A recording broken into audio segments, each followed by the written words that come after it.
할렐루야, 할렐루야. 주님 주시는 은혜와 평강이 우리 가운데 함께하기를 간절히 축복합니다. 우리 이 시간 우리 첫 번째 축복의 인사, 사랑의 인사 나눌 텐데요. 우리 예배당에 오신 분들은 마음속에 예수님의 사랑 가득 담아서 우리 눈빛으로 또 우리 입술을 열어서 축복의 인사 나눠주시고요. 또 온라인으로 참여하신 분들은 채팅창에 이름과 또 축복의 인사 남겨주시면 은혜가 되겠습니다. 오늘도 주 안에서 사랑합니다, 축복합니다 라고 인사하겠습니다. 주 안에서 사랑합니다, 축복합니다. 우리 수요 성경 공부 잘 오셨습니다. 오늘도 성령의 풍성한 열매를 맺는 복된 시간 되기를 소망합니다. 아멘.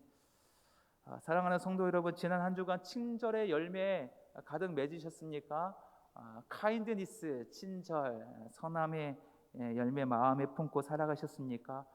저는 지난주 우리 금요일 토요일에 우리 사랑의 바자회 키즈랜드 그를 위해서 온 성도가 참 수고 많으셨는데요, 바로 그 친절의 열매가 삶으로 행동으로 드러난 현장이 아니었는가 저는 생각했습니다. 예수님께서 두루 다니시며 선한 일을 행하셨던 것처럼 우리도 예수님의 마음을 담아서 이웃들을 향해서, 이웃들의 그 영혼을 향해서 따뜻한 눈빛으로 맞이했고요, 또 최선을 다해서 정성스럽게 섬김으로 주님의 사랑을 흘려보내는 그런 터가, 그 자리가 우리 사랑의 바자회 또 키즈랜드가 아닐까 저는 생각했습니다. 그날의 따뜻한 웃음, 나눔의 손길, 아이들의 웃음소리 아직도 우리 귓가에 머물고 있습니다. 그리고 수고한 모든 손길에 저는 분명히 하나님의 향기가 새겨 있다, 머물러 있다고 저는 믿습니다. 무엇보다 우리가 생명의 씨앗을 그 가운데 뿌렸다 저는 확신합니다. 그래서 그 생명은, 그 안에 생명이 있기에 반드시 하나님의 때에 열매를 맺어 주실 줄을 믿습니다.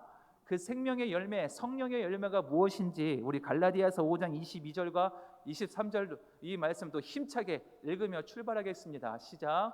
오직 성령의 열매는 사랑과 희락과 화평과 오래 참음과 자비와 양선과 충성과 온유와 절제니 이 같은 것을 금지할 법이 없느니라. 아멘. 성령의 충만한 자리, 맺어진 자리가 이 사랑의 바자회, 이 키즈랜드가 아닐까 저는 생각합니다. 또한 지난 주일에 새생명 축제 첫 번째 시간으로 92분의 귀한 영혼들이 우리 교회에 이 예배당의 발을 밟았습니다. 축복입니까? 은혜였습니다. 그들 중에는 처음 예배당에 발을 디딘 분들도 계셨고요, 오랜만에 돌아오신 분들도 있었습니다. 그 한 사람을 마음에 품고 기도로, 눈물로 기도하고 사랑으로 품은 성도님들의 수고가 하늘의 기쁨으로 맺어지는 그 현장이 아닌가 저는 생각합니다. 하나님이 그 주일 예배를 보시고 심히 좋았다라고 기뻐해 주실 줄을 믿습니다. 이 모든 것이 성령의 역사 맞습니까? 성령의 역사 맞습니다. 성령의 열매 맞습니까? 성령의 열매입니다. 그리고 저는 여러분들에게 오늘 이렇게 말씀드리고 싶습니다. 지난주 숙제 카인드니스, 친절의 열매 잘 하셨습니다. 참 수고 많으셨습니다. 모두 합격입니다. 정말 수고 많으셨습니다. 그렇다면 이제 하나님께서 또 하나의 열매를, 어떤 열매를 원하시는지 오늘 말씀을 통해서 또 살펴보려고 합니다. 하나님께서 또 우리에게 원하시는 또 하나의 열매는 바로 충성의 열매입니다. 충성, 신실함의 열매입니다. 오늘 말씀을 통해서 또 성령의 열매가 말하는 충성은요, 단순히 열심을 내는, 열심히 하는 것이 아니에요. 성경이 성령의 열매 중에 이 충성은요, 이런 뜻이 있습니다. 중단하지 않고, 포기하지 않고 끝까지 진실하게 걸어가는 믿음의 여정, 이것이 바로 성령의 열매, 성경에서 말하는 이 충성의 단어의 깊은 뜻입니다. 끝까지 포기합니까? 아니에요. 끝까지 걸어가는 믿음의 걸음이 바로 이 충성입니다. 사랑하는 성도 여러분, 혹시 지금 여러분 가운데, 일 가운데, 또는 여러분이 섬기고 있는 사역 가운데, 혹은 여러분이 맺고 있는 관계 속에서 이제는 너무 힘들다, 좀 그만두고 싶다. 그런 마음이 들 때가 있지 않습니까? 세상 가운데 일하는 것도 그렇고요. 사람들과의 관계 맺는 것도 그렇고 하나님의 사역하는 것도 그렇습니다. 이제 그만 좀 쉬고 싶다. 이 정도 했으면 됐지. 라고 마음을 먹는 사람이 분명히 있을 것입니다. 오늘 말씀은 바로 그 마음의 무거운 자리에서 우리가 어떻게 끝까지 흔들리지 아니하고 이겨낼 수 있는가에 대한 해답을 주시는 귀한 말씀입니다. 그 해답은 어떤 열매입니까? 충성의 열매를 맺으면 가능합니다. 그래서요, 성경에서 이 성령의 열매 중에 이 충성은 로열티, 충성심, 명령에 복종하는 태도, 이것만 가르치지는 않는다고 제가 했습니다. 성령의 열매 중 충성은요, 히브리어로 피스티스입니다. 피스티스. 이것은 한번 제가 읽어볼까요? 읽겠습니다. 시작. 신실함, 성실함, 그리고 진실함, 영어로는 faithfulness입니다. 아주 가득 찼다는 거예요. 신실하고 성실하고 진실함이 빈틈없이 가득 찼다. 이게 헬라어로 피스티스, 이게 바로 충성의 열매의 본 단어의 뜻입니다. 하루하루를 흔들리지 않고 끝까지 저 십자가의 표대 한 방향으로 걸어가는 삶이 성령의 열매, 성경에서 말하는 이 바로 충성입니다. 그래서 충성에서는 두 가지의 차원이 있습니다. 단기적인 신실함입니다. 단기적인 신실함. 단기적인 신실함은 매일매일의 성실함을 뜻하는 거예요. 매일매일. 또 장기적인 헌신, 두 번째 차원은 장기적인 헌신입니다. 하루 끝나고 내일 끝나는 것이 아니라 오랜 세월 동안 동일한 방향으로 순종하는 삶, 이 두 가지의 차원이 있어야지 이 충성이라는 열매를 맺을 수 있다는 거예요. 하루는 열심히 하지만 내일을 포기하는 삶 맞습니까? 아닙니다. 오늘도 내일도 그리고 평생토록 같은 방향, 어떤 방향? 예수님이 계시는 그 십자가의 표대를 향해 바라보며 걸어가는 것. 걸어가다 보면 때로는 바람이 불고 폭풍이 치고 비바람이 불고 눈보라고 저도 칠 때도 있습니다. 하지만 오늘도 내일도 끝까지 포기하지 아니하고 그 한 방을 바라보면서 걸어가는 그 길 끝에는 누가 계십니까? 예수님이 계신다는 거예요. 그러므로 충성을 삼은요, 제자의 삶입니다. 제자의 길이에요. 참된 제자의 길이 충성의 삶입니다. 신실한 걸음은요, 오직 예수님만 바라보며 걸어가는 걸음, 이게 바로 신실한 걸음입니다. 그런데 이 시대는요, 정반대의 길을 우리를 유혹하고 있습니다. 그렇게 하지 말라는 거예요. 왜냐하면 세상은 오래 가는 것을 지루해합니다. 오래 가는 것이, 핸드폰도 2년 정도 썼으면 많이 썼습니까? 많이 썼어요. 2년 썼으면요, 새로운 것을 빨리 교체하라는 세상의 지시가 바로 여기 있는 거예요. 오래 가는 것 지루해하고요, 금방 얻고 또 금방 버리는 것, 빨리빨리 교체하는 것이 능력이다라고 세상은 우리에게 유혹을 하는 거예요. 예전에는 한번 직장에 들어가면 평생 직장 맞습니까? 평생 직장으로 생각하고요, 뼈를 갈아서 이 직장을 위해서 최선을 다해서 일을 했습니다. 평생 사명을 품고 일했지만 이제는 빨리 옮겨야 돼요. 빨리 옮기지 못하면요, 능력이 없는 거예요. 빨리 바꾸고 옮기고 빨리 얻는 것이 더 현명한 길인 것처럼 세상은 우리를 자꾸 이 길로 인도합니다. 심지어 헌신이라는 단어도 사용하지 말라고 해요. 왜? 부담이 있으니까. 내가 당신에게 헌신하겠습니다라고 얘기하면요, 듣는 사람의 입장은 어떻게 하면 부담이 있습니까? 부담이 있다는 거예요. 오히려 그 말을 듣는 사람이 두려워하는 시대에 우리는 살고 있다는 거예요.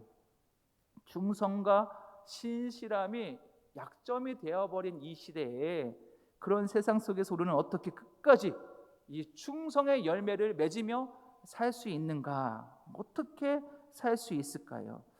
오늘 성경 공부의 본론으로 들어가기 전에 왜 충성이 필요한지, 또한 충성의 열매가 우리 삶 가운데 어떤 유익이 되는지 우리 세 가지로 한번 살펴보겠습니다. 우리 첫 번째는 건강한 성장을 이룬다. 충성은 건강하게 우리의 성장을 시킬 수 있는 유익을 가져온다는 거예요. 우리 잠언 28장 20절 말씀인데요. 오늘 저기 빈칸 넣기의 핵심 단어는 무엇입니까? 충성이라고 하면 됩니다. 함께 읽습니다. 시작. 충성된 자는 복이 많아도 속히 부하고자 하는 자는 형벌을 면하지 못하리라. 아멘, 아멘. 충성은 속도입니까? 아니에요. 충성은요, 속도를 포기하는 거예요. 그리고 어떤 것을 선택하는 것이냐면 깊이를 선택하는 거예요. 빠른 것을 포기하고 바른 것을 선택하는 거예요. 속도를 포기하고 깊이를 선택하는 것이 충성입니다. 아무리 재능이 많아도 성실함이 없으면 그 사람은 성공할 수 있습니까? 성장할 수 없습니다. 성실함은 매일매일의 땀방울 맞습니까? 맞아요. 또 꾸준함은 하나님께서 기뻐하시는 우리의 영적인 근육 맞습니까? 맞아요. 매일매일 빠짐없이 믿음의 자리를 지키는 이 성실함, 꾸준함이 우리 하나님께서 기뻐하시는 우리의 영적인 근육이 된다라는 거예요. 몸을 단련시키고 몸의 근육을 만드는 것도 마찬가지예요. 하루만 하고 가만히 앉아 있으면 몸에 근육이 붙습니까? 붙지 않습니다. 가정을 세우는 일도 마찬가지입니다. 관계적인 면도 마찬가지예요. 또 하나님의 사역을 감당하는 일도 마찬가지입니다. 반드시 필요한 열매는 충성과 인내가 필요하다는 거예요. 성실한 헌신이 결국 우리를 성장하게 만든다는 거예요. 몸과 영혼을 건강하게 성장하게 만든다. 이게 충성에서 오는 우리의 첫 번째 유익입니다. 우리 두 번째, 충성은 어떤 유익을 주는지 함께 읽습니다. 시작. 충성은 건강한 관계를 만들어 줍니다. 맞습니까? 맞아요. 왜냐하면 좋은 관계는요, 하루아침에 이루어집니까? 이루어지지 않습니다. 만나고 헤어지고 또 쉽게 끊어지는 이 시대의 인간관계 속에서 깊은 우정과 신뢰를 쌓는 유일한 길은 바로 충성입니다. 충성. 오랜 시간이 지속되는 충성. 이 충성이 있어야지 깊은 우정과 또한 신뢰 있는 관계를 쌓을 수 있다는 거예요. 종이 한 장처럼 흔들리고 찢어지고 쉬운 이런 관계, 이 관계가 참 좋은 관계입니까? 아니에요. 이런 얕은 관계가 아니라 끝까지 함께 울고 웃으면서 신실한 관계를 맺을 수 있는 열매는 바로 충성의 열매라는 거예요. 오늘도 하나님께서 그런 충성된 사람을 찾고 계십니다.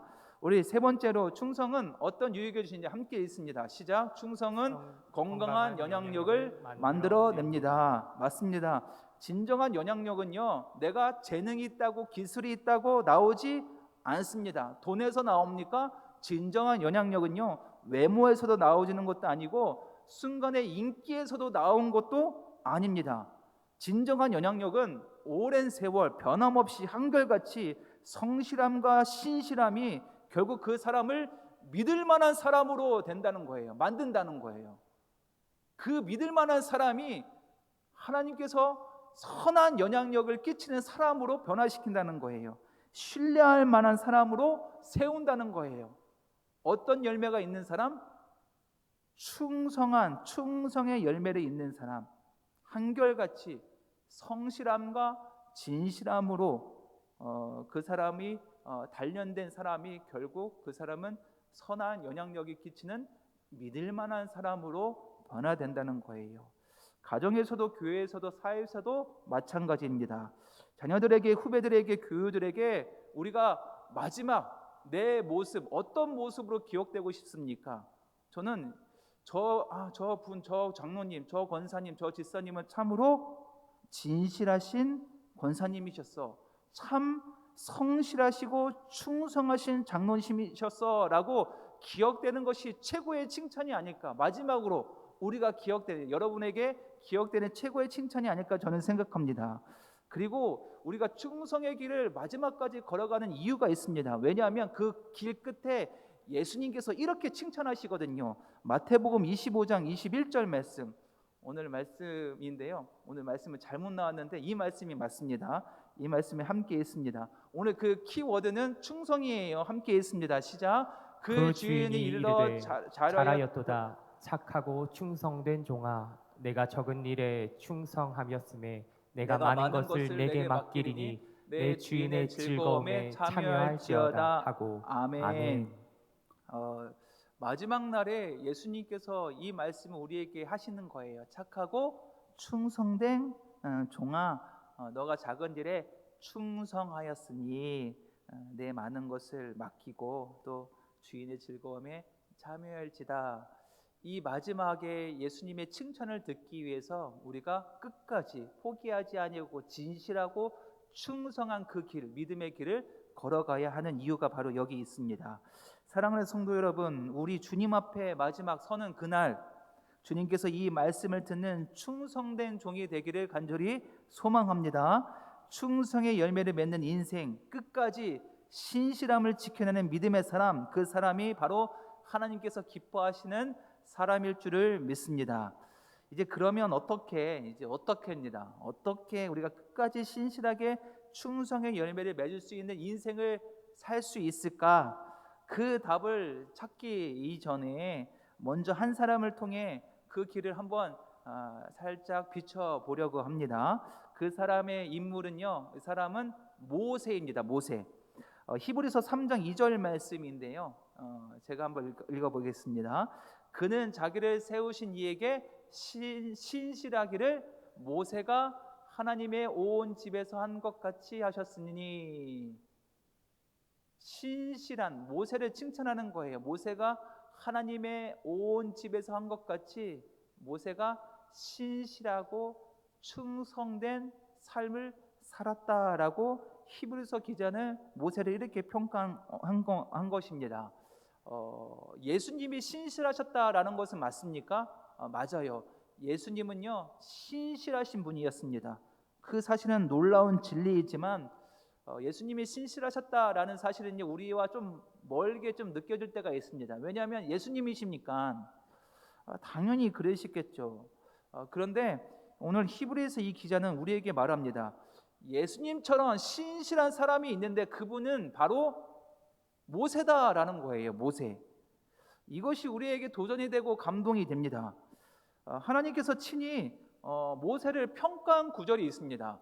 구약으로 보면요, 민수기 12장 7절 말씀에 모세를 하나님께서 이렇게 평가하십니다. 함께 읽어볼까요? 시작. 내 종 모세와는 그렇지 아니하니 그는 내 온 집에 충성함이라. 아멘. 하나님이 모세를 평가하는 거예요. 수많은 이스라엘 백성들과는 전혀 다른 모세라는 거예요. 그 모세는 충성하다. 내 온 집안에 충성함, 신실함을 지켰던 사람이 바로 모세다라고 하나님께서 이 말씀을 하신 거예요. 이 민수기의 말씀을 히브리서 기자는 인용해서 모세를 이렇게 한 줄로 평가했습니다. 그렇다면 하나님께 인정받는 그 충성은 어떤 것이었을까? 놀라운 것은요, 이 민수기 말씀은요, 모세가 후반부에 모세를 평가한 말씀이 아니에요. 그러니까 다 끝난 후에, 성공한 후에 모세를 평가한 부분이 아니에요. 이 민수기서 12장 7절 말씀은요, 모세가 가장 고통스러운 순간에, 가장 오해받고 가장 비난받던 시기에, 가장 고된 순간에 하나님께서 모세를 평가하신 말씀이에요. 그때 하나님께서 말씀하신 거예요. 내 종 모세는 내 온 집에 충성되다라고 말씀하시는 거예요. 이 말은 모세는 지금 어려움 가운데서도 흔들리지 아니하고 신실하다는 하나님의 평가입니다.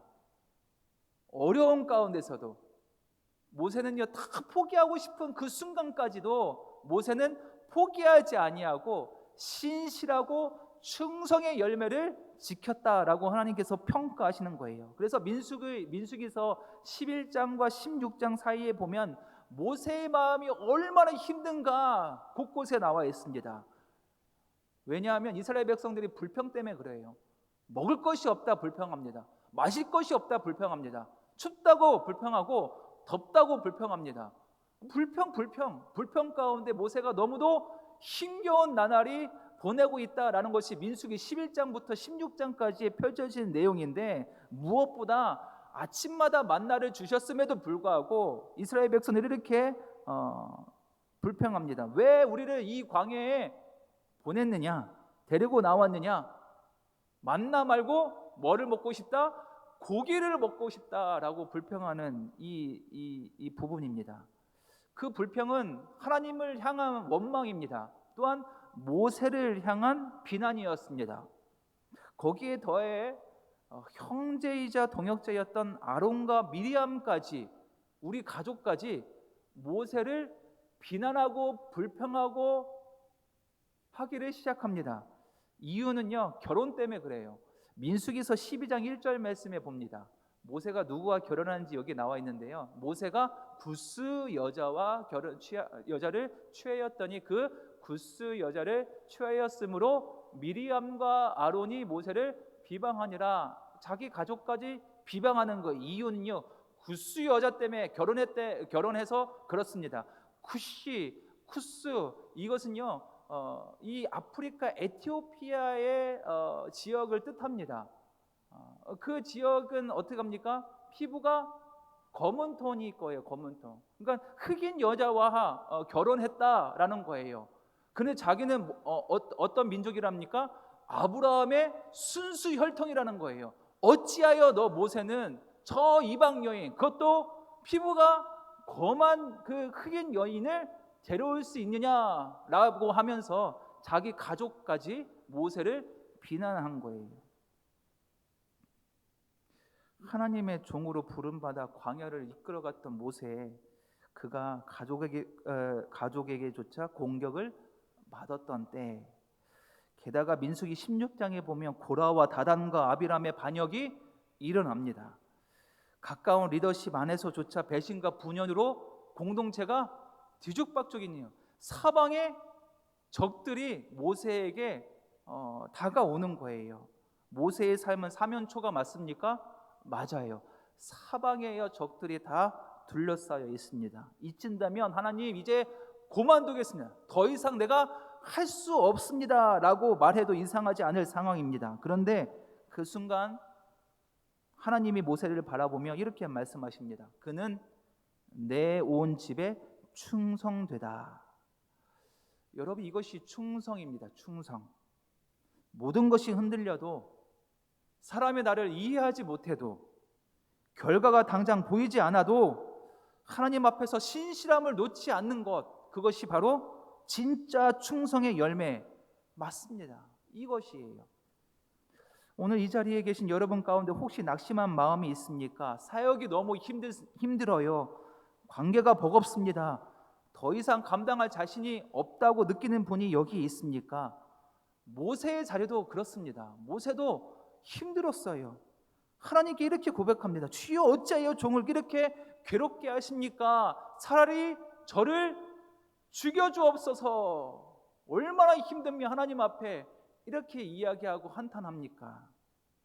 그런데 바로 그 절망의 자리에서 하나님은 모세를 칭찬하십니다. 그는 내 온 집에 충성되다.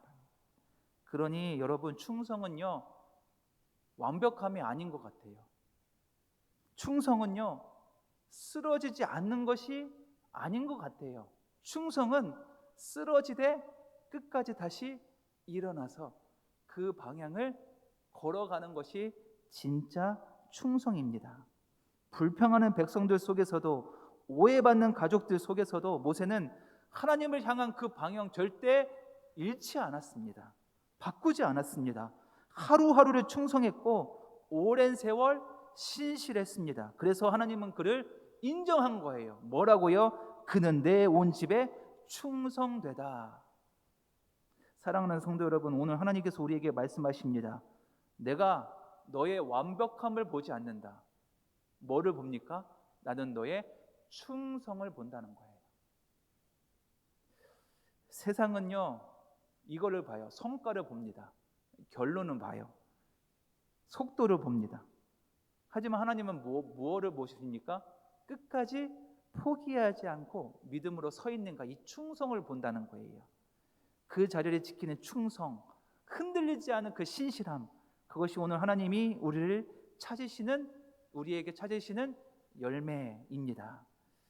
혹시 지금 여러분이 겪는 그 광야의 시간 가운데 그 자리가 너무 힘들게 느껴지십니까? 그 자리가 바로 하나님이 여러분의 충성을 보고 계신 자리입니다. 그러니 포기해야 합니까? 힘들다고 포기하면 안 됩니다. 사람이 알아주지도 않아도 괜찮습니다. 하지만 하나님은 아세요. 끝까지 견디고 믿음으로 말씀으로 그 길을 걸어가는 우리의 모습을 하나님은 기억하시고 보고 계시는 거예요. 그리고 그 길 마지막 날 그 끝점에서 주님은 이렇게 말씀하실 것입니다. 잘했다, 착하고 충성된 종아, 너가 적은 일에 충성하였음에 내가 많은 것을 내게 맡기리니 내 주인의 즐거움에 참여할지어다. 아멘. 사랑하는 성도 여러분, 모세처럼 충성의 열매를 맺읍시다. 끝까지 주님만 바라보는 신실함으로 마지막 날 주님의 칭찬받는 인생으로 살아가는 저와 여러분 되기를 간절히 축복합니다. 여기까지가 서두였습니다. 이제 본론을 들어가야 합니다. 그러니 오늘 설교는 성경 공부는 좀 길 것 같습니다. 죄송합니다. 이제 본격적으로 이제 민수기 말씀 11장의 말씀을 가지고 이제 본론을 좀 들어가려고 하는데요. 모세는 참으로 풍파많은 세월을 걸었던 거예요. 그럼에도 불구하고 끝까지 포기하지 아니하고 신실한 그 믿음을 지켰다. 그래서 하나님이 내 온 집에 충성된 자라고 부르시는 그 한 사람 모세, 그의 인생에는 수많은 고난, 비난, 외로움이 있었는데 끝까지 신실했다. 그 비결이 무엇인가? 그것을 우리가 성경 공부를 통해서 찾고자 합니다. 그 충성의 비결, 믿음의 지조를 지켜낸 이 원리, 이 네 가지의 원리를 우리 하나하나 살펴보려고 합니다. 우리 첫 번째 원리입니다. 함께 있습니다. 시작. 진짜 문제를 직시하라는 거예요. 진짜 문제가 무엇인지 직시하라는 거예요. 민수기서 11장 11절 이하에 보면 모세의 심정이 고스란히 잘 담겨져 있는데요. 제가 한번 읽어보겠습니다. 모세가 여호와께 여짜오되 어찌하여 주께서 종을 괴롭게 하시나이까? 어찌하여 내게 주의 목전에서 은혜를 입게 아니하시고 이 온 백성을 내게 맡기사 내가 그 짐을 지게 하시나이까? 이 모든 백성을 내가 배웠나이까? 내가 그들을 낳았나이까? 어찌 주께서 내게 양육하는 아버지가 젖 먹는 아이를 품듯 그들을 품에 품고 주께서 그들의 열조에게 맹세하신 땅으로 가라 하시나이까? 이 모든 백성에게 줄 고기가 내가 어디서 얻으리이까? 그들이 나를 향하여 울며 이르되 우리에게 고기를 주어 먹게 하라 하온즉 책임이 심히 중하여 나 혼자는 이 모든 백성을 감당할 수 없나이다. 아멘. 모세의 심정이 여기에 담겨 있어. 어찌하여 내게 이런 힘든 시련을 주십니까? 어찌하여 나에게 이 백성을 맡기십니까? 내가 이 백성을 내가 내 배에 낳았습니까? 내 자녀라도 됩니까? 내가 그들을 품었습니까? 절규하듯이 하나님 앞에 한탄하며 얘기합니다. 이어지는 15절 말씀에 보면요, 이런 내용이 있습니다. 아까 제가 얘기한 것처럼 차라리 저를 죽여주소서, 너무도 힘듭니다. 나를 죽여주소서라고 이어지는 15절 이야기하는데요. 이 기도는요, 감히 한 지도자가 하나님 앞에 드릴 수 있는 기도가 아닌 것 같아요. 그렇듯 모세의 심정이 절박하고 힘든다는 거예요. 완전히 지쳐 있어요. 그의 마음은 깊은 자기 연민에 빠져 있습니다. 하나님 왜 나만 이런 고통을 주십니까? 왜 나만 이런 짐을 지게 하십니까? 이런 불평하는 백성들을 바라보면 그들은 점점 모세는요 이제 구분하기를 시작합니다. 그들과 나를 구분하기를 시작하는 거예요. 저 백성들, 아까 노란 것이 한번 보셨습니까? 그 백성들, 내 백성도 아니고 저 백성들과 나를 구분하기를 시작하는 거예요. 저 백성들, 저 사람들, 어느새 그들과 나 사이에 벽을 세운다는 거예요. 사랑하는 성도 여러분, 우리도 낙심할 때 이런 유혹에 빠지기를 찾아옵니다. 내가 이렇게 수고했는데 왜 몰라주지? 왜 우리 가족 중에 나만 기도하고 왜 나만 믿음 생활하는 거지? 나는 피해자야. 나는 너무 불쌍해. 왜 나만 우리 선교회 중에 우리 구역 중에 왜 나만 봉사하고 헌신하는 거지? 나는 너무도 불쌍해. 나는 너무도 불쌍해. 왜 저들은 가만히 있고 왜 나만 헌신하는 거지? 이렇게 저들과 나를 분리하고 벽을 세워 이런 유혹에 빠질 때가 있다는 거예요. 그 마음이 깊어질수록 깊이 자기 연민에 빠지면 빠질수록 감사와 축복이 사라집니다. 빼앗깁니까? 빼앗겨요. 은혜가 여전히 나에게 다가오지만 내 마음은 깊은 절망으로 덮여버립니다. 그러나 하나님께서 그런 모세에게 진짜 문제를 알려주시는데 진짜 문제는 그 백성이 아니라 누구입니까? 나라는 거예요. 나. 너의 시선이다 라고 말씀하시는 거예요. 진짜 문제를 직시해야 합니다. 저 백성의 문제가 아니라 저 백성을 바라보는 나의 시선이 문제다라고 이야기하는 거예요. 문제를 보는 눈이 바뀌어야 합니다.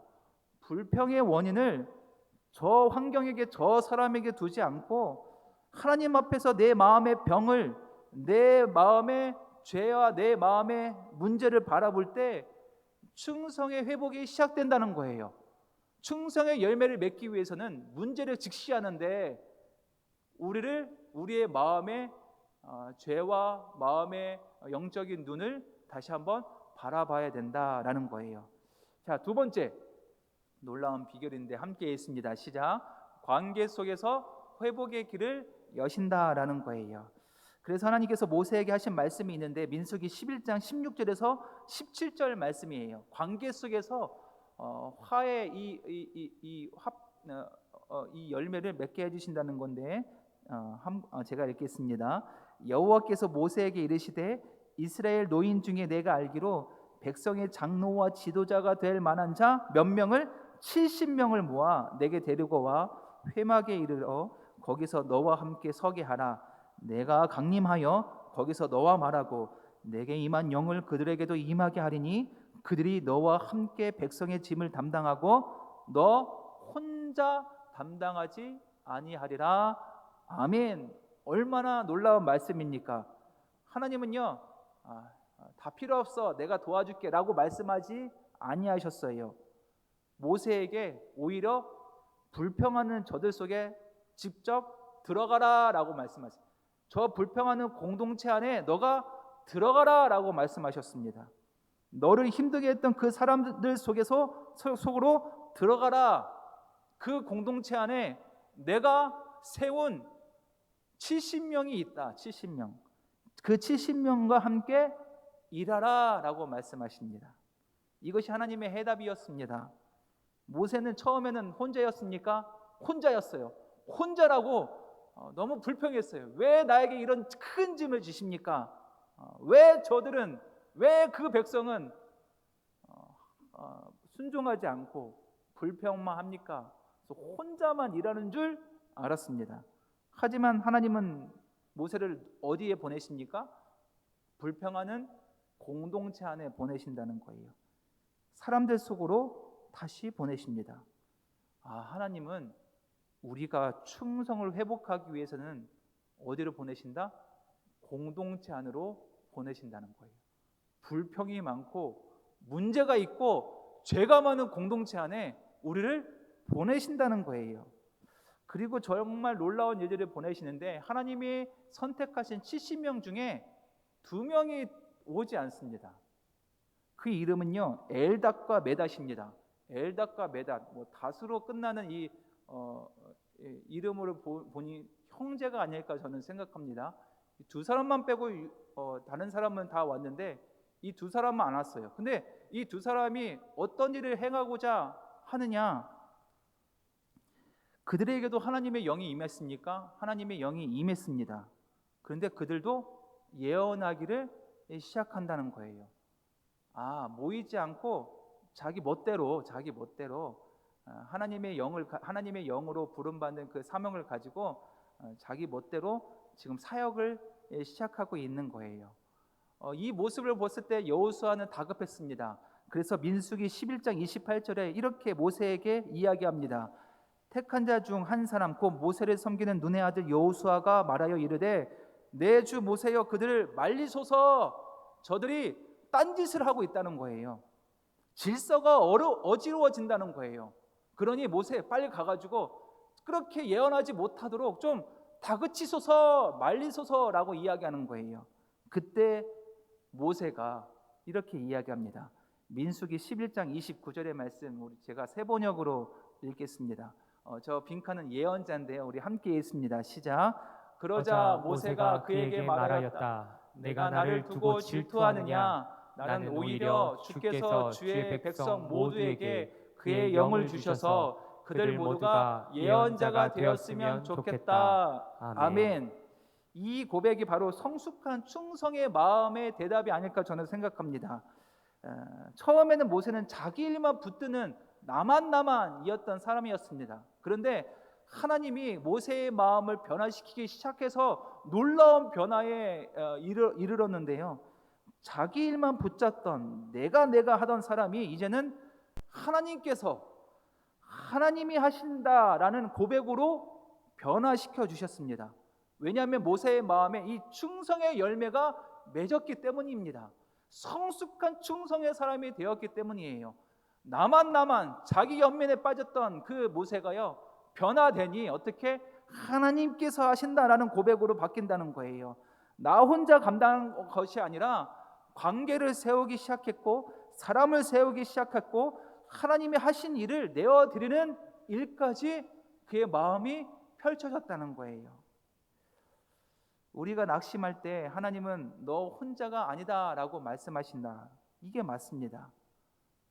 교회 공동체를 통해서 가족을 통해서 또 우리 구역과 우리 성교의 식구들을 통해서 하나님은 여전히 일하고 계십니다. 나 혼자 일하는 것이 아니에요.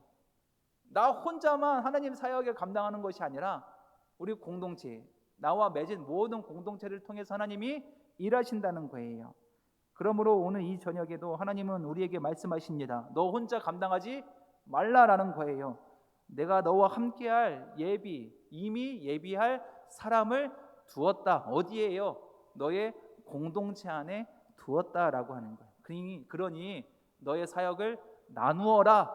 그리고 맡겨라. 그리고 그들과 함께 걸어가라. 그 주님의 음성에 순종하는 저와 여러분들에게 간절히 소망합니다. 우리 세 번째 우리 충성의 비결 함께 있습니다. 시작.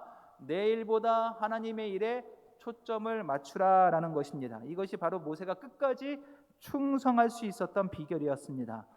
하나님께서 모세를 한번 시험하시는 장면이 나옵니다. 이 장면이 민수기 14장 12절의 말씀인데요.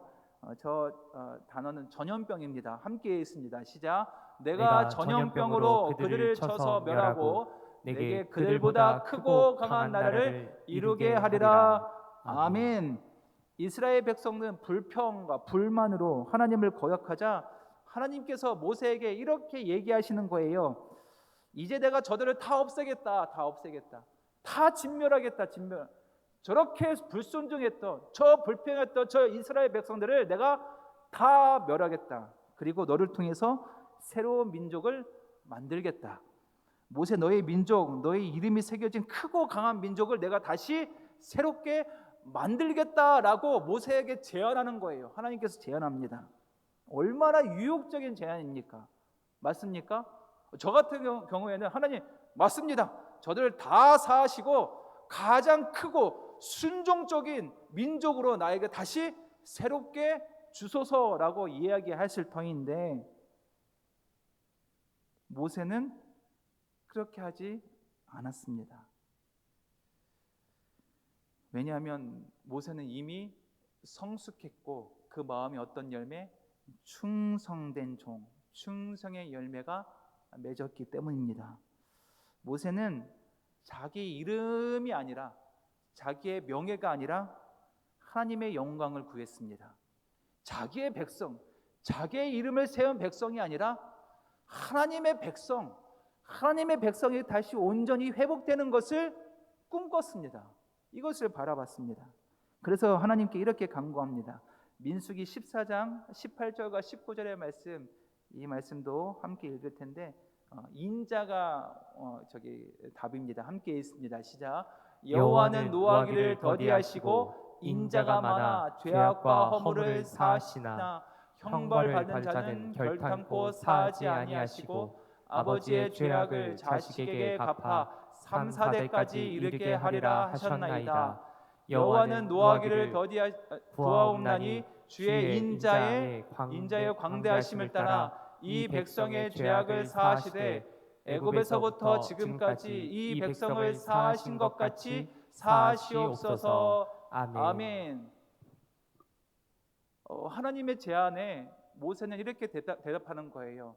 아니요, 내 백성이 아니라 하나님의 백성이 온전히 회복될 때까지 용서해 주시고 기다려 주옵소서.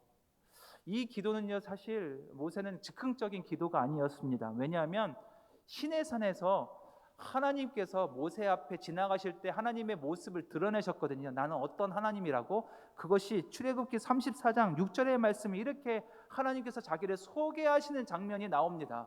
제가 읽겠습니다. 여호와께서 그의 앞으로 지나시며 선포하시되 여호와라 여호와라 자비롭고 은혜롭고 노하기를 더디하고 인자와 진실이 많은 하나님이라. 아멘, 아멘. 모세는요, 시내산에서 두 번째 돌판을 받으면서 하나님이 드러내시는 그 하나님의 성품을 기억했습니다. 기억했기 때문에 그는 이렇게 기도할 수 있었던 거예요. 왜냐하면 하나님은 노하기를 더디하시고 자비롭고 은혜로우시며 인자와 진실이 많으신 하나님이시기 때문에 아무리 불평하고 아무리 불순종해도 저 이스라엘 백성들을 용서해 주실 것입니다. 회복시켜 주실 것입니다. 제 이름으로 된 나라를 저는 원하지 않습니다. 하나님의 이름이 높여지고 하나님의 백성이 회복되는 것을 저는 보고 싶습니다라고 고백한 거예요. 모세는 자기 이름을 세우는데 충성하지 않았습니다. 하나님이 일하시는 것을 보는데 충성했습니다. 하나님이 회복하시고 용서하시고 이끌어가는 그 모습을 보는데 최선을 다해서 충성했습니다. 하나님이 사랑하시는 백성을 향해 자비와 은혜를 베푸시는 것을 보는 것, 그것이 모세의 가장 큰 기쁨이 되었습니다. 사랑하는 성도 여러분, 우리도 그렇게 살기를 소망합니다. 내 이름을 높이는 것 아니에요. 내 성과와 내 사역을 위해서 살아가는 것 아닙니다. 오직 하나님의 이름을 높이는 것, 하나님이 그분의 백성, 아직 돌아오지 못한 백성 구원시키는 일을 보는 것, 그것이 진정한 충성이 될 줄을 믿습니다. 왜냐하면 하나님은 인자가 많으시고 진실하시고 자비로우시고 은혜가 충만하시고 노하기를 더디하시는 하나님이시기 때문입니다. 그래서 힘들어도 포기하지 맙시다. 답답해도 멈추지 맙시다. 내가 아닌 하나님을 바라보는 일에 최선을 다해서 충성합시다. 그 자리가요, 하나님의 은혜의 자리입니다. 우리가 버티고 견디는 그 자리가 바로 은혜의 현장입니다. 우리 네 번째 마지막입니다. 충성의 비결 함께 읽습니다. 시작. 하나님의 진실하심을 기억하라 라는 것입니다. 모세는요, 마지막 가나안 땅에 들어가고 싶었지만 들어가지 못했어요. 그 가나안 땅 마지막 그 발걸음 앞에서 신명기서 이 마지막 부분에 하나님에 대해서 이렇게 얘기합니다. 제가 읽겠습니다. 내가 여호와의 이름을 전파하리니 너희는 우리 하나님께 유엄을 돌릴지어다. 그는 반석이시니 그가 하신 일이 완전하고 그의 모든 길이 정의롭고 진실하고 거짓이 없으신 하나님이시니 공의로우시고 바르시도다. 아멘. 모세가 마지막 하나님, 이 신명기 그 마지막 가나안 땅을 앞두고 하나님에 대해서 이렇게 평가하는 거예요. 마지막 고백, 하나님은 진실하셨습니다 라고 고백하는 모세의 마지막 이 고백입니다. 하나님은 변함없으셨고 끝까지 충성스러우셨습니다. 이것이 모세의 마지막 고백이고, 시편 말씀에도 모세의 고백이 나와 있습니다. 시편 91편 4절 말씀인데요.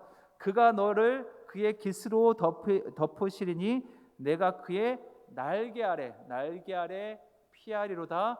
그의 진실하심은 방패와 손방패가 되시나니. 아멘. 모세는요, 자기를 괴롭혔던 백성들, 자기를 원망했던 사람들을 향해서도 하나님은 너희를 덮어주신다라는 거예요.